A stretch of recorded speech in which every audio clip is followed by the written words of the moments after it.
Hi everyone, and welcome to the 14th Deeprec.ai Social. Thank you everyone for coming, as today we're here to highlight the contributions of some amazing women in the field of generative AI. I'm going to say something because it was quite interested to me when I was asking people would they be interested in attending the event over LinkedIn. A lot of people just said, "Hey, why are you doing this? Why are you here?" I didn't really think it was. I thought it was a strange question to be asked, but yeah, guess that's what it is. But yeah, a lot of people are saying, "Hey, I'm a man. Why is a man asking a man to come to a Women in Gen AI event?"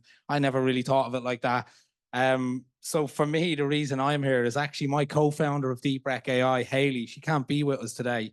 9 years ago, she created the Women in DevOps community, starting out in London. And it turned out to be it's probably the largest DevOps community globally. They go to all the leading conferences, AI summits, and just that unbelievable accomplishment was just something that I said, yeah, do you know what? Let's do it again. So with Haley and Lucy here from Trinovo, this will be probably what will be the first of many events in this series. So hopefully we can do that. And I guess I've been and hosted a lot of other events which do have a lack of female representation, and I'll touch on some points later in here about how, as we go forward, we want to strive for that. We want to make sure that when we're even hosting larger scale conferences, that we're looking to meet those goals. As our principles, which we will talk more on the code of conduct around fairness and equitable behavior. It's intentional that we do that going forward, and this is one of the reasons why we've done this. So on top of that, welcome everyone. Just a quick recap on the agenda. So 30 minutes in, we'll start off quick introductions for myself. We'll jump into the presentations then after 30-minute break, and then we'll have the final presentations. Sorry, I'll go forward and then back. So to give the order of the talks, starting off will be Sonam from Starlight, then it will be Shannon from Cleverbridge. We will then take a 30-minute break, and then Gráinne from Spoke will be up, and then Billie from Geneva AI, who is a Merantix AI Campus company on site here. Actually, Spoke are here too. Pretty much, yeah. So half Merantix AI Campus companies, half Irish speakers, which is great. This is our code of conduct. So, I mean, I can sum this up in like 3 words: don't be an ass. Make sure everyone is fair, equitable. Just be nice. So, who am I? I'm Anthony. I'm the co-founder of Deeprec.ai and the Deeprec.ai Social. Deeprec.ai, we're an AI recruitment company. We help companies across Europe hire AI talent. But some other things that we do on top of this would be our events such as this, Deeprec.ai Socials. So we've done, in our 8 months of being a business, we've done 14 events. We have a podcast show if anyone's interested in audio content. I have some great guests on that, like Gráinne. So we've done over 50 podcast episodes in that 8 months as well. And last night we hosted our very first LLM roundtable. And that's just a flavor of what we've done in terms of like community building, how we want to bring people together in tech and in AI. And we plan to do a lot more. After everyone talks, we'll probably, to keep time allowance, 1 to 2 questions per speaker. But if you want to ask a question and would prefer it to come up on the screen rather than raise your hand, you can go on to slido.com, hashtag Deeprec.ai, and your question will direct it to the speakers as well during the event. But yeah, starting off, that's me. Sonam, thank you.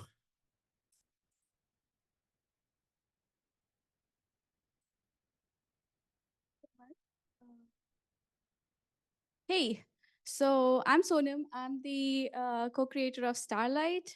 It's a local multimodal cross-platform application. You will understand it in a bit.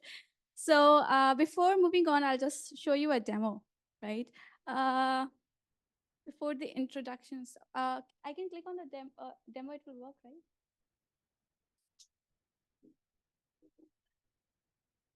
Okay.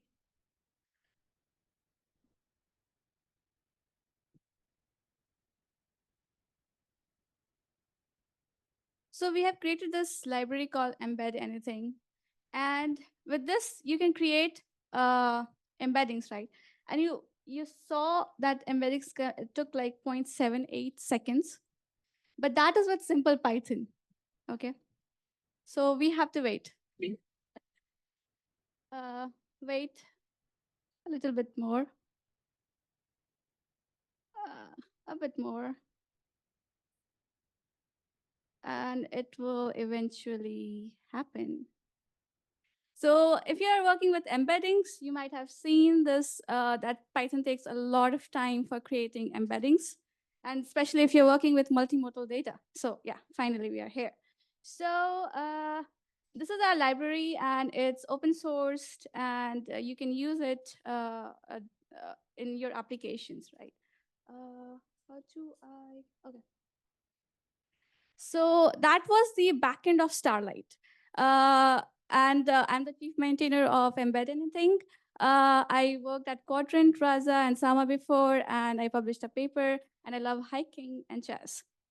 So the outline for today is we will discuss about what is semantic search, multimodality, vector databases, because it's everywhere. When I discuss shortcoming of a concept, people get like really emotional. But I think it's really important to discuss the shortcomings as well, if you want to know the technology's limits, right? We'll discuss about clip, why and how, vision transformer, which is like the stepping stone for clip, shortcomings of clip, and then overcoming those, right? So what is semantic search? So if you search, like there are two kinds of search, keyword search and semantic search. Semantic search has its context and intent with the query, right? Whenever you query, the context and the intent, the meaning of the words and phrases will be intact with the query.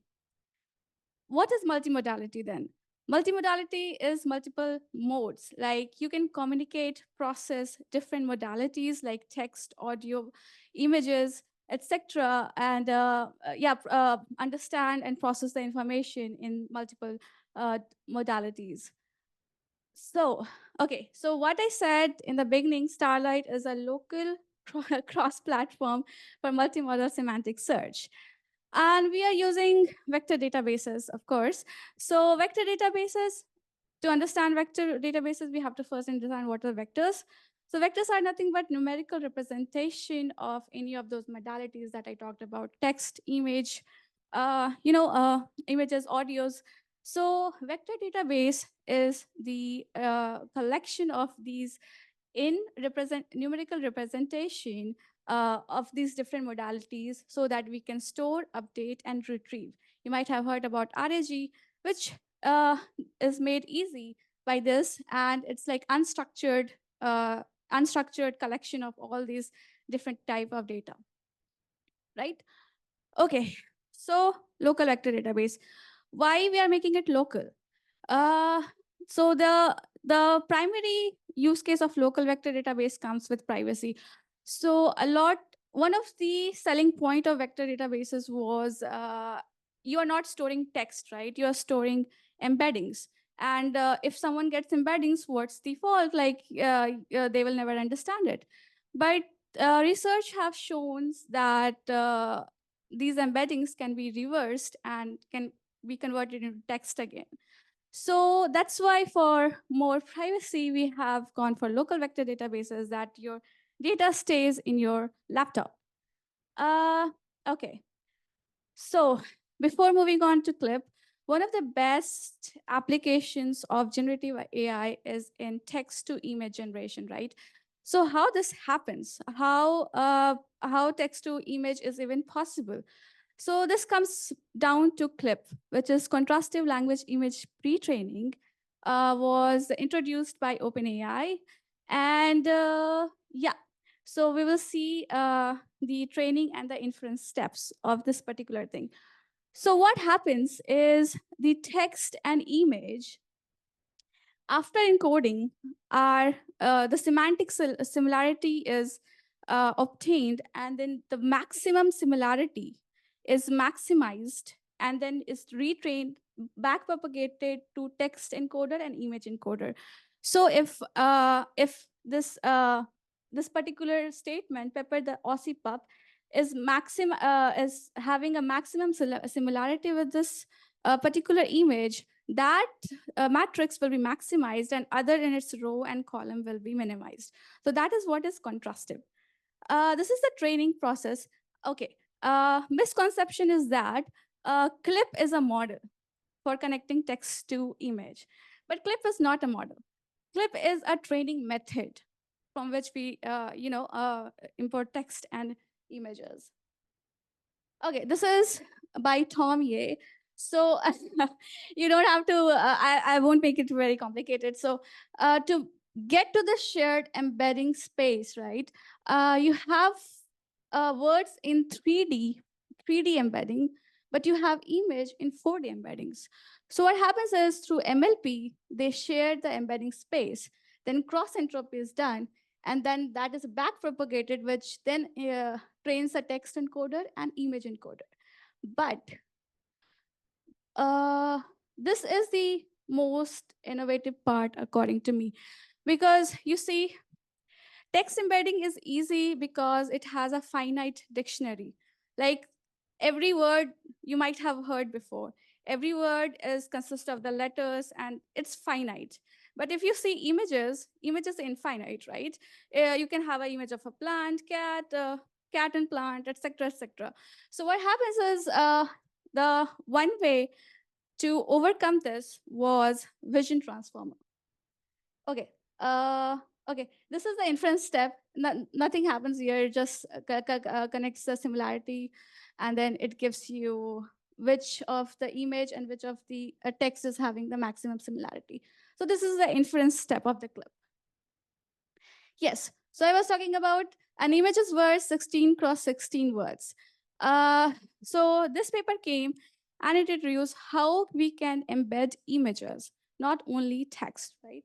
So what happens is image is divided into image patches, right? Each of this patch is given a position and it is passed through a linear projection, and at last through a convolution transformer encoder, it goes through an MLP head that classifies into a bird and whatever you are seeing. You are seeing a cat or dog. Okay. So again, as I said, if we have to discuss a technology, we also have to discuss shortcomings. So the shortcomings of clip. What's happening is when we imagine text and image encoding together in a space, in a shared, uh, in that particular shared space, we imagine them to be very together, right? We imagine like if this is the text embedding, there will be image embedding together. But this is not what happens practically.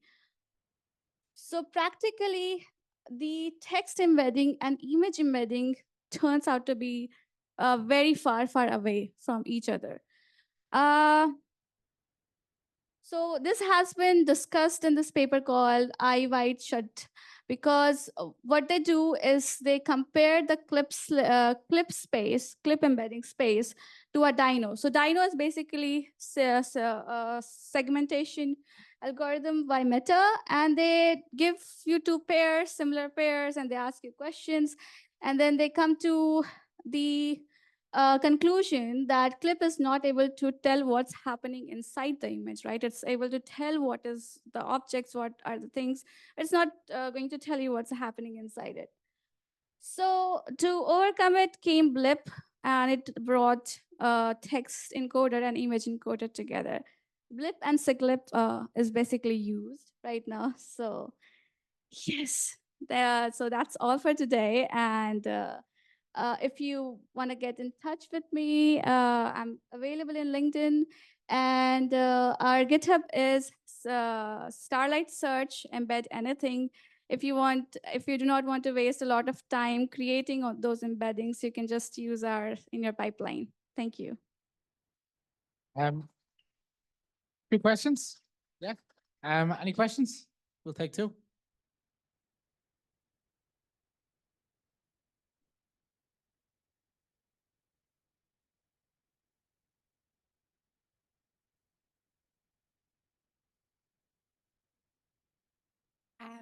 So I was very impressed by how much faster your library was. So maybe could you explain a little bit how you made it faster? Yeah. So what we have done, we have taken the very hardcore processes that takes to compute PDFs, right? All those text extraction to Rust. So Rust is basically the core science behind that fastness. So we have done it very intelligently. We have decided what process takes what time, and then we divided in the process. So we have done something inside Rust. So yeah. Yes. Hi, my name is Olga. Can you come back to one of the last slides of yours? Like where you show. I'm not able to do that. Yeah, so you talk here about Glib and the text and image embeddings are really far away from each other. Yeah. And then like, what is blip? Like, I just didn't know. Blip is another way of training. Just as clip, there's a blip and siglip. So what happens instead of using softmax, as you have seen here? Okay. So you have seen here, we are using softmax to get those together, right? But instead of softmax, it uses sigmoid function, which makes it together somehow. And that's it. Okay. Yeah. Thank you.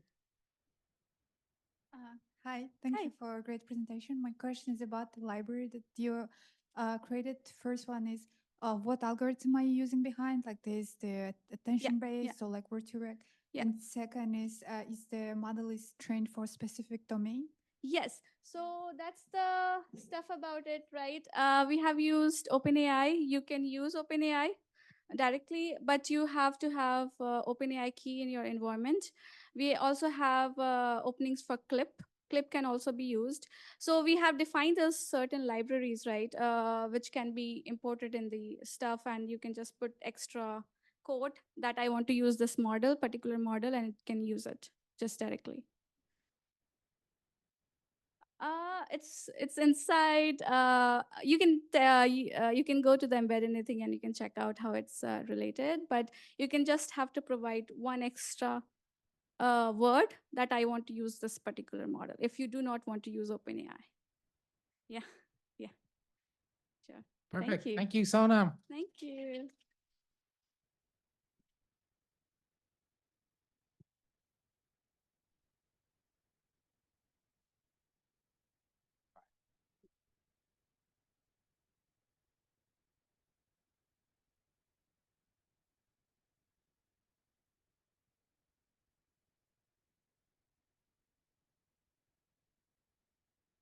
It's working. Yeah, It's we are. working.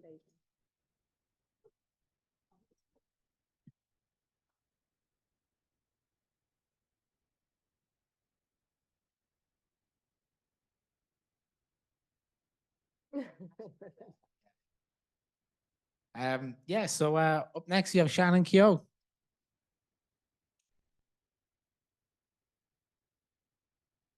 Hi, thanks everybody for joining.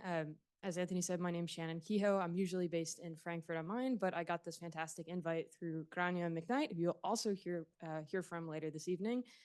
And I was like, I haven't been to Berlin for a while. This sounds fun. So thanks for coming out. It's definitely made it worth it to see so many interested faces. My name's Shannon Kehoe. I'm originally from Philadelphia, USA. Started my career actually as a political scientist and German major, minor in economics, and then was like, there's not enough data in politics. And then moved into marketing analytics, actually worked at Home Depot, Koch Industries for a few years, and then went back into Georgia Tech and got my master's in engineering. So my master's is from the Georgia Institute of Technology, and at that time it was called analytics. Then it became machine learning, and then data science, and now it's AI, and now it's GenAI. But it's all kind of, that way. So today I want to tell you a little bit more about GenAI. Oh, I forgot two things. So I'm also here through Women in AI, which is an international NGO. I liked that this was a Women in GenAI event. I volunteer as the ambassador for Germany for Women in AI. We have several fantastic members that also came out tonight, and we're here to support. So if you want to learn more about how this stuff works, if you want to learn how to use it in your day job, it doesn't really matter if you're an engineer or not. Like I said, I started my career not being an engineer, and now I am. So hit us up. We're always happy to chat. I also do some advising for a couple different universities, including Georgia Tech, and I'm also in contact with the university, the Hochschule Schaffenburg. I like to help, so please don't hesitate to call. This evening, I want to show you a little bit more about what I've been doing at my day job with Cleverbridge. At Cleverbridge, I am the director of artificial intelligence. I run a team of about 8 people. And we launched our first of hopefully many generative AI products in the fall of last year. It's called Clever Automations. The slogan from marketing is your co-pilot for customer retention and revenue growth. So if I go this way, if I go this way, help me out. I have to point it here.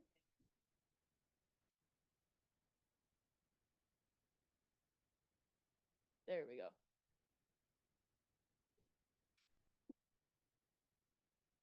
Nope. Yeah, we had it a second ago. There we go. Okay, so a bit more about Cleverbridge. Cleverbridge was founded in 2005. We enable software companies to grow across the globe without adding headcount. So what that means is we automate a lot of processes for you, including the tax and compliance. So imagine you're a young company, you're in a couple of different countries, you're a SaaS company, and you want to now scale globally. You basically can sign up with us, integrate with us, and then we allow you to do that all across the world. In any country. I think we're present in all but like 5 countries. And so we help you scale that business. We run 30,000 transactions a day, financial transactions a day. We've been doing that for just about 20 years. We have a 99.99% uptime. So pretty good at it. Our product and engineering offices are here in Germany, Germany and Ukraine, and our sales and marketing are primarily in the US. So we have an office in Chicago, we have an office in Cologne, feel free to stop by. We have a cool view of the dome, but we're a hybrid culture. So like I said, I live in Frankfurt, my office is technically in Cologne, but we also just hired an engineering manager in Helsinki. So we're embracing modernity even though we've been around since 2005. So tell you a little bit more about Clever Automation. So keeping in mind, Cleverbridge, all our products, we help companies grow across the globe. It's a tough market right now, even for software. So what do companies want to do? They want to retain their customer base. It's 5 times cheaper to retain a customer than it is to win a new one. Like that's a lot of money. And a lot of money is spent on winning new customers because then if you retain them, it's cheaper. But retaining customers is absolutely critical, especially in today's market. On top of the fact that it's cheaper to retain customers than it is to win new ones, once you retain them, even just by like 5%, you can increase your profit by anywhere from 25 to 95%. So a small increase in retention can have drastic improvements for your profit margins and other areas of your company's financials. And this is why we built Clever Automations. Clever Automations is AI optimized communication. So Cleverbridge has been around for 20 years. We know how to talk to customers. We know how to help clients and large global software companies talk to their customers. And we used to do that by hand. We used to write all of these different email communications and set up cadences and figure out the optimal time to intervene to help somebody renew. That all used to be done by hand, old school, like I'm going to call it old school, like marketing analyses. And with Clever Automations, that's mostly automated now. So all of these campaigns, it would take anywhere from 4 to 8 weeks to set up marketing campaigns to talk to customers. Sometimes it differs by segment. So it's like per segment, per Philadelphian living in Frankfurt or American living in Berlin. Like those are different segments, and you'd need different campaigns. Both of those would take 4 to 8 weeks to set up. With Clever Automations, we can do it in more or less a few clicks, plus a couple of approvals from inside the client. Yeah. So when we talk about AI optimized end-to-end CX, so we're talking about spinning up emails, multiple emails per campaign, per type of segment. There's a lot of emails going on here. So how do we do that? How do we use our client data? All of our history is Cleverbridge, and then also GenAI under the hood, right? Clever Automations is not possible without GenAI under the hood. First, we seamlessly integrate with your tech stack. So we don't really care where your data is coming from. We have a bunch of different data share options set up. We use Snowflake. We're on Amazon, so we can take in the Salesforce data, HubSpot data, Oracle, NetSuite. It doesn't really matter to us. We can take all of that data in. Then we can combine it with our own proprietary history of doing this. All the success metrics we've kept over the last 20 odd years about which emails and which cadences have succeeded and which haven't. Combine this and then give you basically a one-click interface to generate an email that's right for your customer base using something like ChatGPT or other generative AI technologies as well. From there, after you've generated the end-to-end communication pretty instantly, you're able to then localize and refine and continue to iterate. So for example, even GenAI is not perfect. If you want to spin up the first email and you're like, I know my customer base and that's not quite it, you can continue to iterate and regenerate, or you can jump in and edit it yourself. The fourth step is then you can activate it. So you have to probably get it approved by your boss or run it by management, but more or less, you generate it, you approve it, you read through it, you get it approved by your leader, and you're good to go. And you're good to go across the world. So far, up to step 4, I've talked about clever automations and the generative AI there. That's just one area where Cleverbridge is using GenAI. The other 2 are a little bit still in the shop. We've got it in like private preview with some of our clients, but we're still definitely working on those. The 5th step, you'll see AI automated multivariate testing optimizes checkout UI. What we mean by this is think of a checkout page. Anytime you buy from Amazon, for example, like that checkout page, buy now, there are teams that work just on that. Does anybody here work in like e-commerce marketing? Raise your hand. Yes, you know what I mean. Yes, there we go. You know what I mean. Like there's whole teams that optimize just that one page because it's so critical. A single change just on the checkout page can have really, really dramatic impacts on your revenue and on your orders and your conversion rates, because these are only people that are primed to buy. So what we want to do and what we're working on right now with our checkout pages is to understand and to build out this multivariate experience. We want to use GenAI to take, again, our 20 years of history as Cleverbridge, building checkout pages, optimizing revenue, optimizing conversion, and create hundreds of different experiences and then test them. So we don't want to be building these experiences manually. We want to feed this in through to any GenAI. So sometimes ChatGPT, could be Bedrock, could be Anthropic, could be Claude. We want to put all this together, feed it into the generative AI model, get variants back, and then test the crap out of it. And then from there, we can learn. We can automatically choose the best example. We can run metrics that show us already automatically which one has succeeded, and then continue to iterate and feed that again to the AI. The last example are these graphs and reporting metrics, right? So of course, we're Cleverbridge, we're a company, we want to make money. Clever automations costs a couple of bucks, but we want you to see the return on investment, right? We want our clients to see the return on investment by investing in GenAI and all the different things that surround it. There's a lot of different tools coming out now. And we have canned reports. We enable you to make use of the data in its raw form, but we also want to enable people that aren't necessarily as good at coding as probably most of the folks in this room. And it's a concept called talk to your data. That's what we call it. It's got a couple of different names on the market right now. But another thing we have in the shop is just using our technology, working with ChatGPT, hooking a couple things up, and then also using some off-the-shelf tools from, for example, Amazon or Microsoft, where you put in human language, you let ChatGPT convert that to SQL, basically translate it to SQL. Then we run some sanitization tests to make sure it doesn't come up with anything crazy. We pump it into the database and we give you the result directly back. So it then enables marketers who don't know SQL or know any of these other querying database languages to just ask their questions and get their answers and then make better decisions. So it democratizes the data, even more so than we've seen so far. Now, again, those last 2 steps are more or less still in the lab, but we're actively working on those, and you'll see kind of later, we hope to bring those out later this year. How am I doing on time? Still good? So here's a quick look at the automation generation.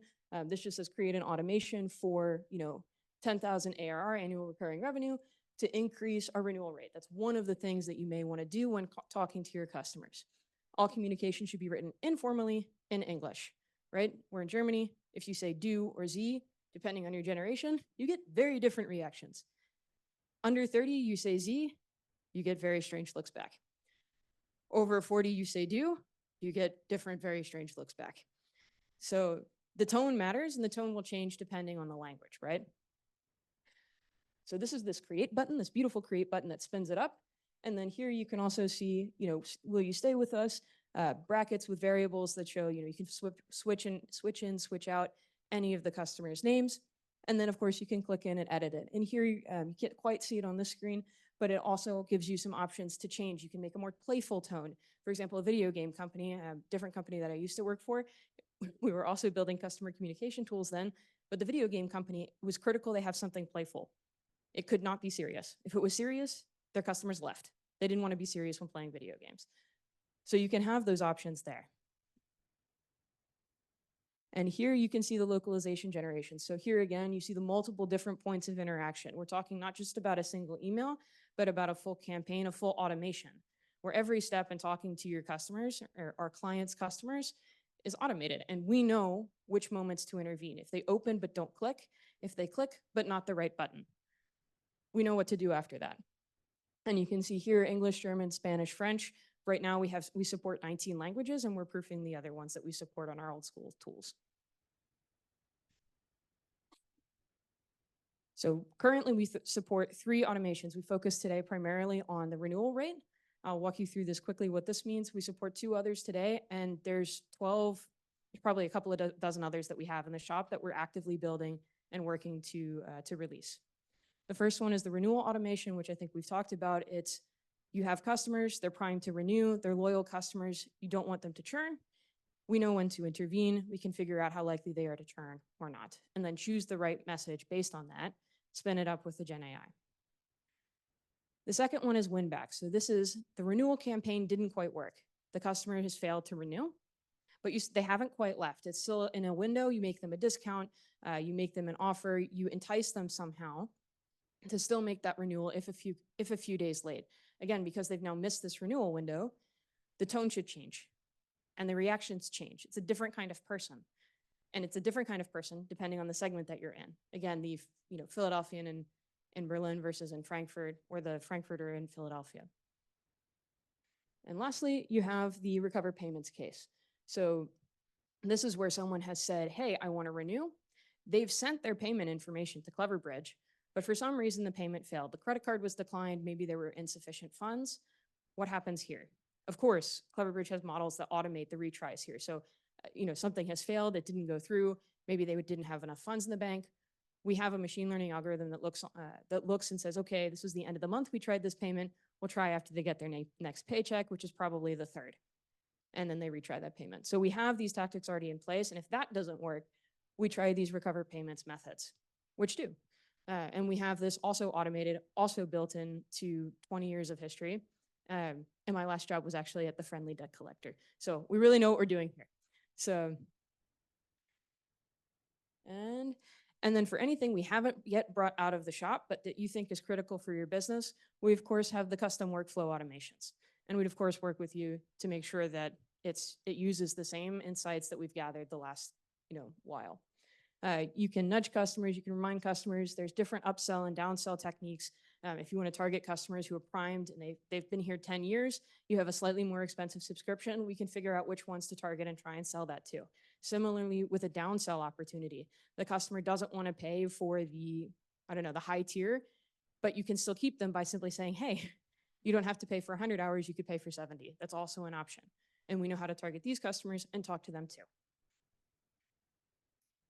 So this is our roadmap. Like I said, right now we have several different AI tactics that are focused and powered by GenAI. We're going for a model agnostic approach. So for me, at least, it's very important because there's obviously ChatGPT, but there's so many other models as well. And right now, ChatGPT is the front runner, but I personally don't think it'll completely stay that way. I think you're going to see different models come through. Each model will have it, just like a person, will have its own use and will be best at something. So for us, we use things like LangChain under the hood to make sure it's super easy to flip out these different models and the customer doesn't know, or excuse me, the client doesn't know. I don't want you to have, if you choose to use this tool, for example, I don't want you to have to worry about that. That's what I do. So we pick the best model and it should just work. The second one, as I mentioned, we're looking to bring out this AI optimized checkout. So testing a multivariant option, a variety of different checkout experiences to make sure that we're always producing the best. And the last one is the AI optimized end-to-end CX. So eventually, like really where this is going to go is all of the pages should be optimized just like that checkout page. We should be multivariate testing all of them because we can now generate all of those variety of experiences with GenAI. Thank you for listening.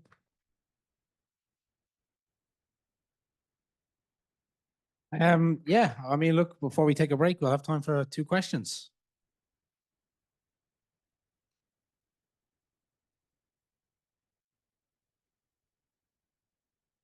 Was a little confused.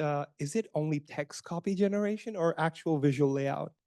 So it's everything, like the whole email. So we've experimented with this and we found actually generating each chunk of the email works better, but we generate the whole thing. But that's again where our experience is Cleverbridge over the, I have to say it again because it's 20 years old and then my last job was a startup, but like after 20 years, we really know what should go in each chunk of the email body. And we've figured out the best prompts to do or to use to do that.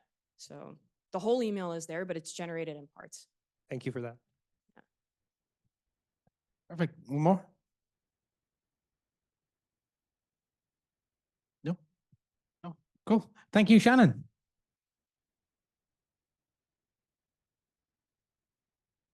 Yeah, looking at the time, we'll take a break. We're pretty good on time for schedule, so about 23-minute break. Come back next talk starting at 7:30. Sonam, you want to say something? I just want to say that I forgot to do one announcement, and I don't know what it was. It was excitement, or I woke up at 5 a.m. Our repo is open for contribution. If anyone wants to work in generative AI, it's open for contribution. Thank you. Perfect. Yeah, and on that note, we'll take a short break and we'll come back for Gráinne and Billie. Thank you.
Hi, everybody.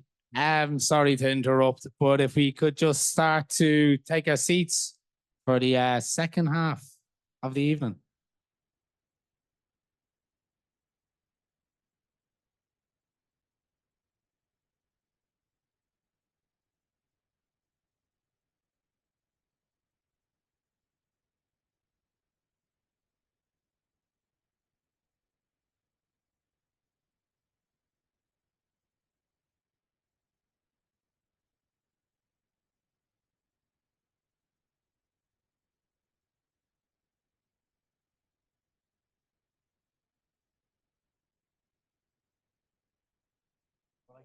Introduction, is it too much? I was going to say hailing all the way from County Wicklow. And coming all the way from County Wicklow to Berlin, we have Gráinne McKnight. Thank you, Gráinne. Thanks. I hope County Wicklow meant something to some of you, but it means something to me, which is my home area in Ireland, where I haven't lived in quite a while. Yeah, really amazing to be here. Nice to have the Irish connection as well. Someone who introduces me pronouncing my name perfectly is pretty rare. And I love being here with seeing so many people at this event. I've been in this long enough that when I first started working in data science, the term data scientist was not even really a job role. Machine learning engineer, Gen and AI engineer, these weren't real things. And I actually think that was an opportunity at that time because it meant people from diverse backgrounds were pulled into solving machine learning problems. And the very first team I joined as a data scientist was very diverse in terms of background, people, life. And I actually feel that in the past few years, it's gotten less diverse in some machine learning and AI and data teams. And I really think this technology is going to change all of our lives, and representation of everybody is really important in building that technology. So yeah, I really hope that all of you will be part of building that with everybody else.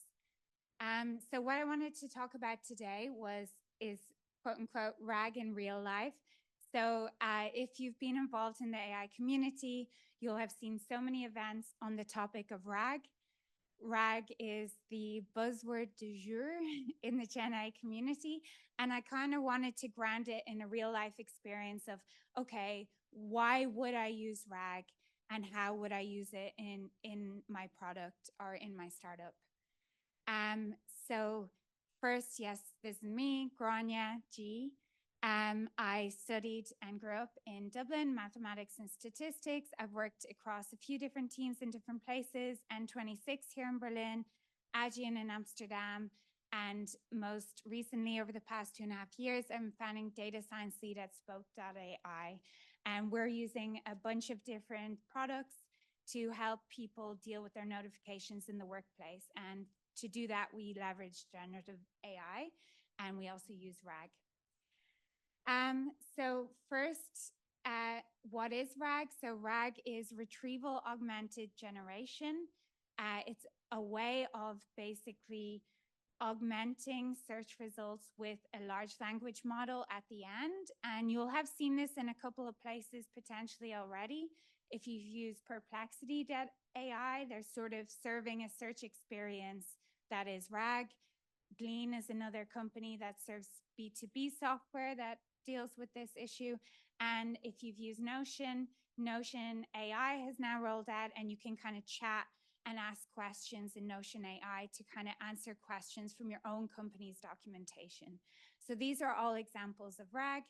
This, by the way, all images here are generated very lazily by me with not much prompt engineering on ChatGPT.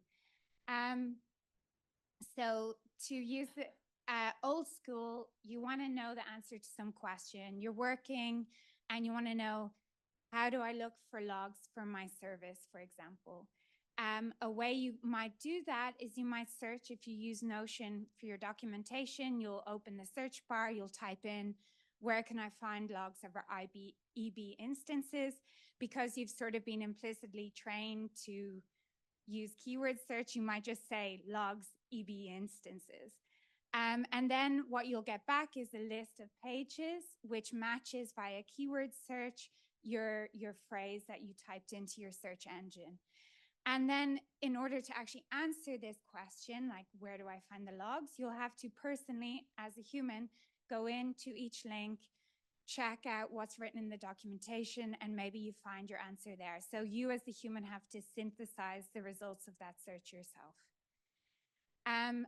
So in 2024, what the search experience could be like for you is you ask, and you don't even necessarily need to use the right keywords, right? You can ask in some semantically similar way. So you can say something like, where can I see records from our services? And the search, which is powered by maybe semantic search or some hybrid search, will actually be able to understand that you mean where are the logs from my EB instances. And it will do what the previous search experience did, return a list of documents or source information that could potentially match semantically the meaning of your phrase. But then the third step, which is this G step of the RAG experience, it will pass it to a large language model, all that retrieved documents with your query. And then instead of you having to read those documents and find the actual answer to your query, the large language model does that for you, and it synthesizes those answers. So that's the kind of use case you might want to have in place for a RAG pipeline. And that's, you can experience that yourself in your own workplace, often looking for information. This is the kind of experience you would like to have and you might necessarily have. And I think, in one caveat I would add is like sometimes keyword search is all you need, right? So it's a big question whether you need this last step. And it's also a big question whether you need to really semantically match your keyword searches enough. So that's the first question I would ask myself if I was implementing something RAG-based. So how, if you decided, hey, my use case, it could benefit from some sort of RAG architecture, how might you set that up? So this is roughly how the infrastructure would look. You have some question. In my case, it was, where do I find the logs for this? And what we would do is we would have a vector database. So you learned a little bit about this earlier with some embeddings, hopefully generated by Starlight. And they would be stored in some store. And your query, your question would also be embedded into that mathematical representation. And you would search via semantic search against that vector base for the answer, or for documents similar to your query. Then that information is combined, passed with a prompt to a large language model, and passed back eventually to the client. So this is all very abstract, so I thought I would concrete it with what we decided, how we decided to implement it in Spoke. And in our case, we wanted to support users in answering questions about their own message history. So if you're on Stack, for example, and you wanted to find out, what you agreed to the day before, we wanted to be able to answer that question for you. So our data sources were what we refer to as inbox conversations. So documents that basically have a transcript of a conversation that you have had, maybe on Slack with several different people, in a DM, etc. We take each conversation and then we embed it, not yet with Starlight, but perhaps soon. In our case, we were using an embedding provided by an OpenAI, but hosted on Azure, so that the data remains within the EU. And we use just their text embedding ADA model. For a vector store, so a lot of the time when you hear about RAG, you also hear a lot about vector stores. And there are many specialized vector storage solutions out there. Quadrant is one, Pinecone, there are Weaviate, there are many. But also some of the existing database technologies support vector search. And MongoDB is one of those. Choosing, I think, personally, I agonized a lot about how do I even choose a vector database. My intermediate opinion, and check with me in a couple of years, is that it's more important to make a decision, and that the decision itself is not that critical. And for us, I went with MongoDB because we were using it anyway. And actually, I tend to believe that some of the incumbents in this space may have an advantage because they can just develop their existing technologies and customer bases. So MongoDB, which is just sort of a regular document store, they also support saving these vectors with mathematical representations of text and then indexing with a similarity score. In our case, we're using cosine similarity to then retrieve the top 3 most documents that match with whatever your user's query is. And then we're passing it to GPT-4 via, again, instance hosted on Azure, but it's an OpenAI model. So for each step, these are the technologies we've chosen. You can definitely, of course, swap these in and out, but this is the basic framework of a RAG application. So what are some of the challenges you may experience in implementing a RAG solution? One thing is definitely scalability and cost. So vector DBs can be expensive and resource intensive to maintain. Occasionally, you need to re-index, you need to recalculate a lot of these indexes that you have on the vector store. And also, of course, using large language models, it can be expensive, whether they're open source or not. If they're open source, you may have to host them yourself, and that can entail costs. They can also be costful in terms of latency. So as Sonam exhibited, like, it can actually just cost time, right, to generate embeddings, to search against these vector databases, to send the results to a large language model. And in some cases, when you're searching for something urgently, you're not willing to wait that second or half a second. Another big challenge in setting this up is privacy and security. So when you're searching against this vector database, how do you make sure you're only searching for documents that the user has access to already? So you have to maintain a sort of metadata information against each embedding about who is allowed search against this embedding. That can get a little tricky and requires a bit of pre-planning. And the third thing is just making sure that the results you get back are actually relevant. So the example I have here on the right is from Notion. Nothing against Notion, it was just something that was handy and nearby while I was doing these slides. But here you can see a classic search experience in Notion. So we have a Wednesday team lunch every week at Spoke, and where we present different topics, and I wanted to figure out which topic was being presented next. So I just searched Wednesday in the search bar, and it found the page Wednesday really quickly, and I could click in and see what topic was upcoming next. However, I tried the Notion AI interface, and I tried the same thing, just typing in Wednesday, and as you can see, it didn't really understand why I was just typing Wednesday at it.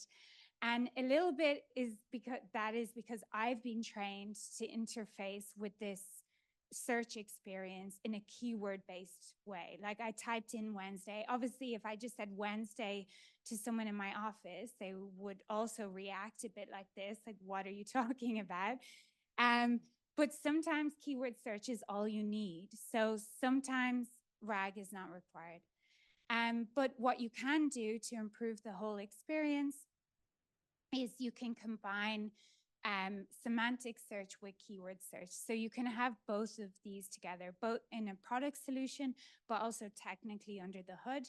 There's an example of how that infrastructure might work. Yeah, so that's pretty much it. Feel free to ask any questions about, RAG or Spoke. Thank you, Gráinne. I've got some questions.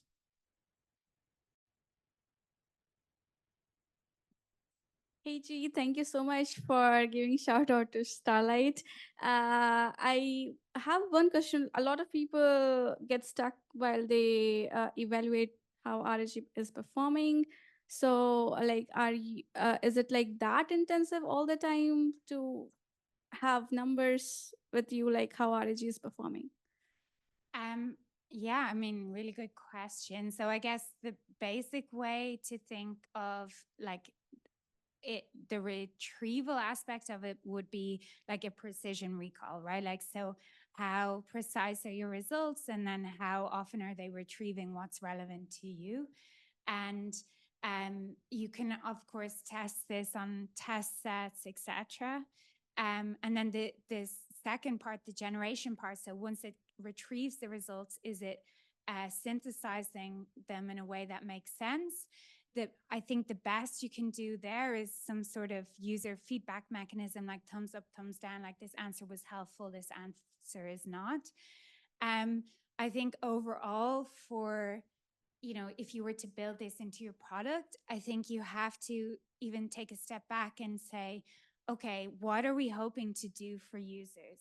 Like, are we hoping to help them answer questions and not have to go to other pages to answer questions? Are we trying to reduce the number of clicks they have to make to get the answer? And can we measure that somehow? Because I think it's really hard, because it's sort of a complicated infrastructure. It's hard to settle on just one thing. So I think you have to come back to, how are we trying to save our end user time with this, and how can we measure it? Or what exactly are we trying to achieve for the user?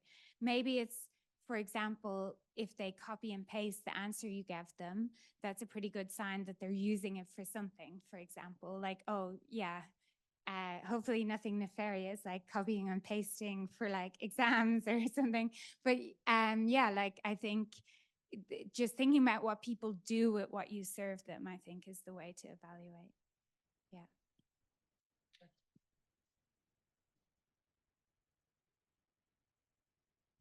Thank you so much again. Something I picked up on while you were saying, while you were talking about the data protection was, I wanted to know, apart from controlling where exactly, of course, the deployment is, would you have any techniques off the top of your head where you can anonymize the data in a pipeline while prompt augmentation? Yeah, 100%. That's something we do. So from the very beginning, we have decided to pseudonymize any PII data that we process. So we're dealing often with messages, for example, in Slack, where potentially names, potentially addresses are being used. We use a model to detect and then mask them. So, for example, in this Spoke team, we know what our fake names are, our masked names. So like Zula is my name in some cases. So we mask it with fake names. We mask addresses with fake addresses. And then when we get the response back from a large language model, we map them back. And we do this to, preserve the PII data to make sure we're not sending it to any of these large language models. Now, independently from that, we sign DPAs with OpenAI that mean, for example, they cannot process or store they cannot store our data or use it for training. But I still consider important, and I don't think it harms the accuracy of the models to do this pseudonymization anyway. We do a little bit more than that. We do things to do with like detecting company sensitive data. So we mask, for example, all code and all money amounts, because that can also be sensitive. But yeah. Thank you. There were a lot of pointers in that. Thank you. Perfect. Thank you, Gráinne. Thank you. I guess I'll just say one thing quickly on that. If you didn't get enough of Gráinne right there, we did do a podcast about 3 months ago, where Gráinne spoke about building data science products, but from the product first perspective. A really insightful episode. You can check it out on the Leadership Labs. But yeah, up next and our final talk of the evening, we've got Billie. Billie, welcome up.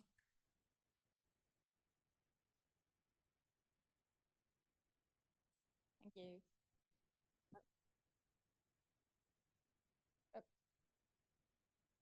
Okay, hello everyone. My name is Billie. I work at Genova.ai, which is actually here at the campus. Visit us on the first floor. I'd love to chat to any of you. So to me, I am a machine learning engineer, specifically a generative AI machine learning engineer. Had the luck to get into generative AI 4 years ago, which was kind of a hunch on my side. And well, I've been mostly working on prototyping really fast, because going into generative AI 4 years ago, I had to prototype and pitch a lot very fast to any manager who didn't know what AI was back then, which continued now into Genova, where we are a venture studio, where we build a lot of generative AI-based applications, and in a studio sense. And we really want to rapidly bring them out. They build an MVP and to kind of like see what works and what's a good product that people will like. So today's talk, MVP building with generative AI API, we're self-hosting, pathways to rapid prototyping. Kind of like just want to talk a little bit about my decision process and how I plan initial stages of a project. Because I mean, there are a lot of solutions out there, but sometimes, you got to consider when to use and deploy something on your own, when to use some ML ops resources, and how and if so to plan for it if your project scales. So going into it, the power of APIs and rapid prototyping. Well, we all know the cons, right?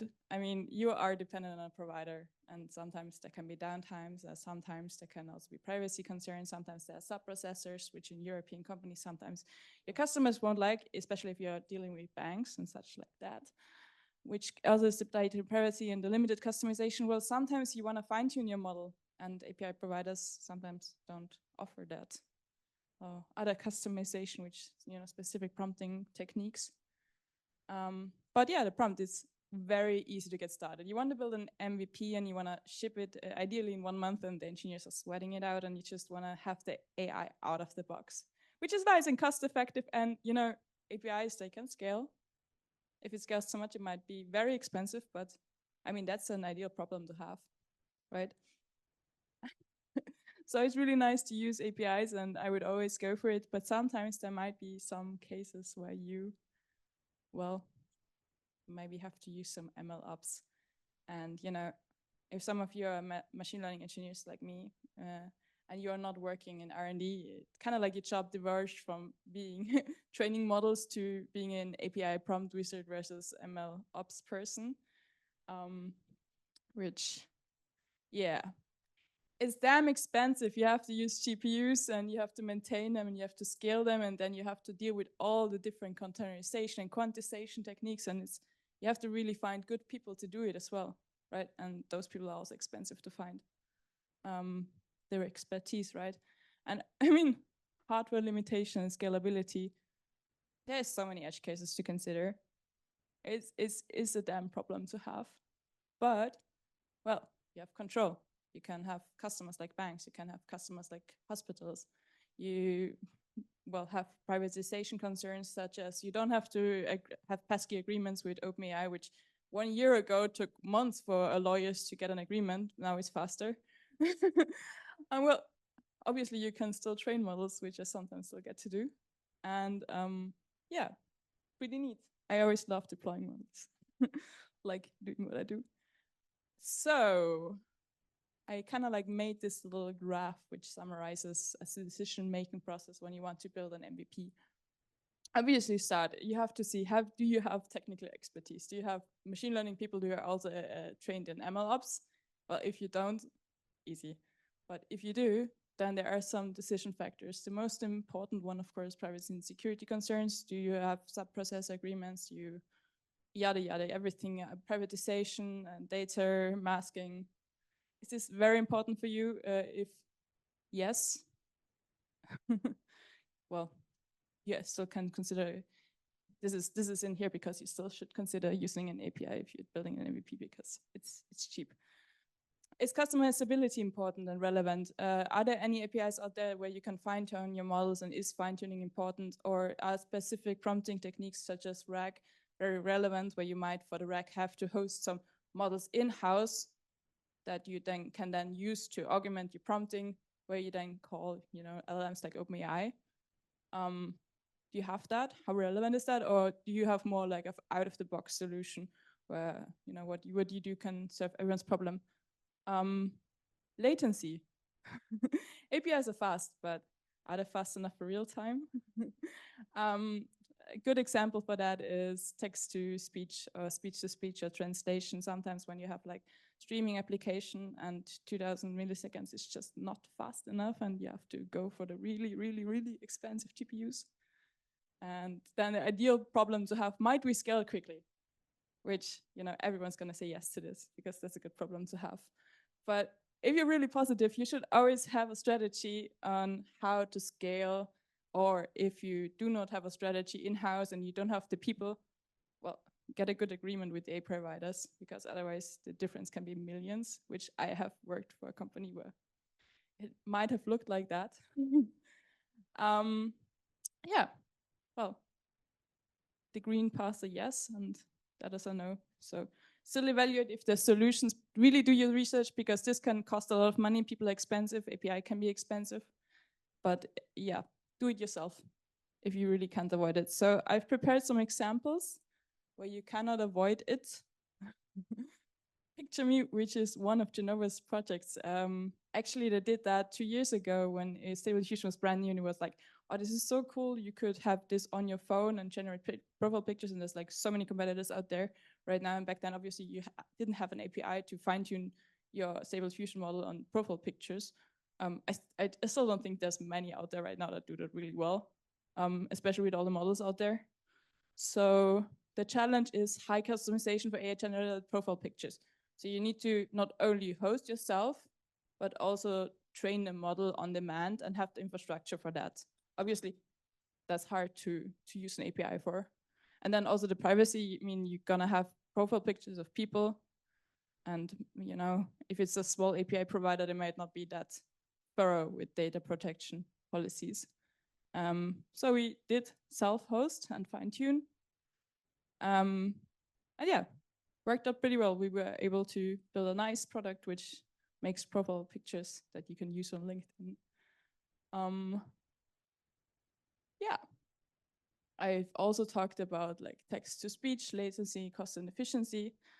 Like in streaming, when you have, for instance, an example I thought of the top of my head, because there's not really good speech-to-speech models out there. So you might have a step in between where you have speech to text and then text to speech, and maybe you're like a woman in an online video game and you don't want to get marriage proposals. Maybe you want to have the voice that is more androgynous or masculine, or other cases, can think of a lot of them. When you want to have it fast, and you know, providers are just not fast enough, you want to really dish out and you have a lot of budget, so you get yourself some nice GPUs, host it and deploy it, and then you can have, I don't know, 100 milliseconds instead of 200, and that is fast enough to not get harassed. Which, yeah, in this case, this is optimizing for latency. I also have another example on top of my head, which was with privacy. I have worked for a company which was dealing with mature contents, AI erotica. Not gonna talk too much about it, but it's a really fun example because, I mean, they launched, right? And people really want to chat with their gaming characters. And within 1 month, they scale it. They had crazy amounts of numbers, so they no, exactly in that month shut it down that you could not produce pornographic content anymore and had to run, and self-host. And I mean, the numbers were crazy. So in this case, I mean, they were not able to use OpenAI anyways, but even if they were able to self-host, I mean, I ran the number, I ran 30 billion LLM and, you know, A100 as you do. And you were actually able back then to save 99% of the costs using your own language model versus OpenAI, which with the numbers that they scaled, they would have saved millions. So, I mean, this is a super edge case, but I think it's a fun story to talk about. Yeah, which goes into conclusion. Well, you have to balance what money do you have, what initial money do you have to kind of like get started. Do you have the people? Do you have, what does the project need? Do you just want to get it out as soon as possible? Use APIs wherever possible. You just want to be fast and cheap. You are in a startup, you want to build an MVP. Just start with an API. Don't listen to the machine learning engineers who are starving for some actual training. And yeah, start small and adapt. Have strategies, however, for scaling. Have strategies for latencies, have strategies for whenever the API might be slow, test it out, and do your research.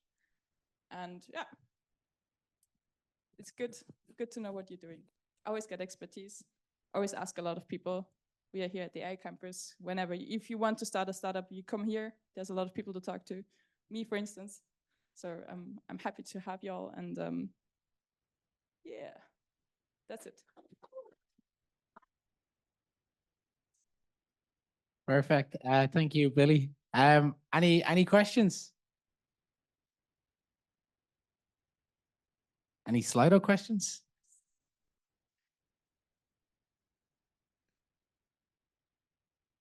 Thank you very much. Have you also integrated UI design as a part of building the MVP? Yeah, I mean, I was just talking about the ops and the development, but I mean, like the way I experience it, the AI part gets 1 week, and that's it. Ideally, you figure out the backend and UI, and then you build the front end and put it all together. But that's product management, and hopefully it all fits out. I mean, it's always messy to get started. Does it answer the question? Partially, yeah. But, yeah.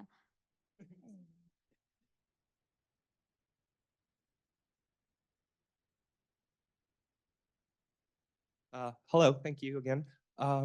Since you're from a studio, I hope you've had the opportunity to use some of the open source models as well, maybe?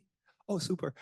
Is there actually any use case that you've come across where it makes sense to use the smallest model with the least amount of parameters instead of the largest version? Definitely. I mean, would love to hear about it. Thank you. I mean, there are a lot of models out there, and especially when it comes to LLM, oftentimes even like a 7 billion LLM is really nice. I really like the Hermes models.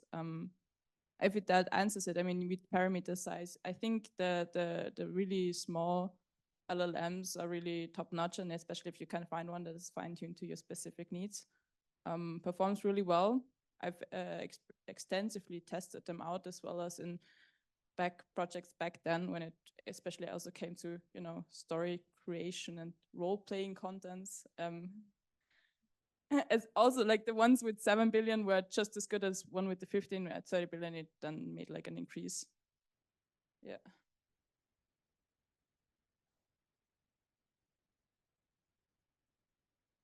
A question related to just for myself, but I want to link it back to the podcast I've done with Gráinne.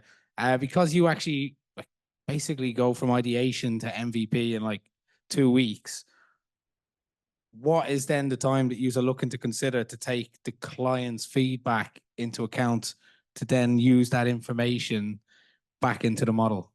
So we do this continually. Clients in our case are custom interviews, because we are B2B, ideally. B2C, I'm sorry. So the way we built is that we have a group of customers, which we do custom interviews, and we have them weekly, sometimes bi-weekly, and whenever we have an update, whenever we change something major, be it in the UI or in the machine learning model, in the prompting or whatever, we always test it and we always get the answers. And it's been really helpful to build like that, because when it comes to generative AI, what you get can be so variable, right? I mean, in the past, you put in 1 more week of engineering and the output was, you know, 80% better. But with generative AI, it's so much explorative work, because, you know, you can optimize the prompting, but still, in this case, it can be like this, in this case, it can be like this. So you have a lot less security to fulfill market fits with what you're building, which is why I encourage it to always test it with your customers, always have user groups, do interviews all the time to get it right. especially when you're building, because that way you can be more secure. So 2 weeks for an MVP is really fast. So I was wondering if you have some kind of template that you can use, which contains the main parts that don't change, and then and like could you explain what they are and how you can like build this template and then easily adjust it to a new customer? Yeah. So in this case, the customer is like we built various apps. And there might be a new app where we might build a new technology, but ideally as a studio to iterate really quickly, we have one technology, which, for instance, last year, first we launched Picture Me, and then Magic Ads, which is, you know, also avatar producing ads, which is kind of like the product that we jump from is a product where we can reuse some of the technology we've already built, and that way we can really fast. So Stable Diffusion, we have some building blocks with, you know, various APIs where we already built really good integrations with what we're building, really good internal libraries, and then we reuse it and try to, you know, make a product that is innovative enough such that there are not a lot of, you know, VC money competitors in there, which is really hard to do nowadays, but also to do a large enough step so that we can get some new generative AI tech in there that kind of like gives us an edge. But you know, ideally, we try to not to steer too far away from what we've built before and make internal libraries and kind of like everything really well so that we can be really fast with it. Perfect. Thank you, Billie.